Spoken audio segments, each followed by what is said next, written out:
Bonjour et bienvenue pour un nouveau tuto d'un photographiste. Ce mini tuto n'est pas à proprement parler un tuto de photo, mais plutôt un tuto sur Windows 10. Je veux vous parler d'une fonction que j'utilise quotidiennement sur Mac qui s'appelle Coin actif et qui n'est pas présente sur Windows 10. Fort heureusement, un petit logiciel a été développé gratuitement qui s'intitule WinX Corners. Donc vous pouvez télécharger à l'adresse présente ici dans la barre d'URL et que je vais vous copier dans la description de la vidéo. Quel est l'objectif de WinX Corners? C'est implémenter les coins actifs dans Windows 10, c'est-à-dire que vous allez déplacer le curseur de votre souris dans un coin de votre écran et ça va déclencher une action qui correspond.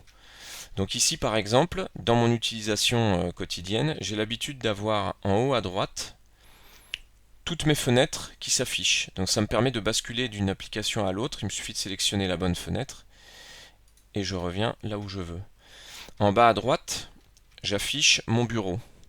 Ça veut dire que je peux accéder maintenant à n'importe quel des fichiers et des raccourcis qui sont présents sur mon bureau. Donc ce système, en fait, je le trouve très pratique et il me permet de basculer très rapidement d'une appli à l'autre. Donc comment en bénéficier? Tout simplement vous téléchargez sur cette adresse le logiciel, vous l'installez et vous allez vous retrouver avec une petite icône comme ceci, ici le petit écran. Donc vous pouvez créer votre raccourci dans la barre des tâches comme je l'ai fait moi. Et puis une fois qu'il sera lancé, en fait vous allez le retrouver ici dans le System Tray de Windows. Donc si vous cliquez dessus, ça va vous afficher cette fenêtre. Donc ici vous voyez qu'il y a bien deux actions qui sont implémentées dans WinX Corners. All Windows qui correspondait donc à l'affichage de toutes mes fenêtres actives. Et ici Desktop en bas à droite, qu'on retrouve dans l'application ici.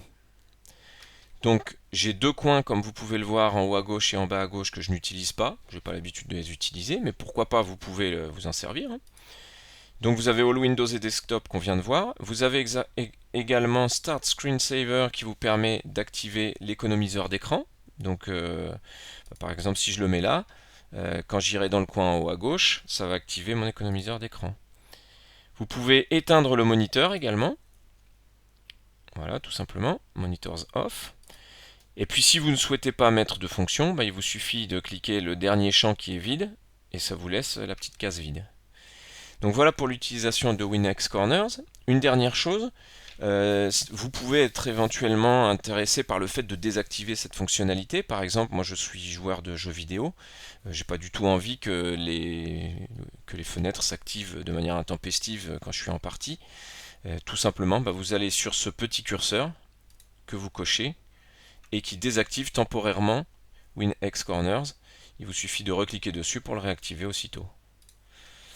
Voilà pour ce petit tuto qui est très bref, qui n'est pas directement en lien avec la photo, mais dont j'espère qu'il vous sera peut-être utile, que vous soyez utilisateur de Mac ou pas d'ailleurs. Personnellement, je l'utilise souvent. Si ça vous a plu, merci de laisser un petit pouce bleu. Vous pouvez également vous abonner, ça fait toujours plaisir. Et puis je vous retrouve bientôt pour d'autres tutos d'un photographiste.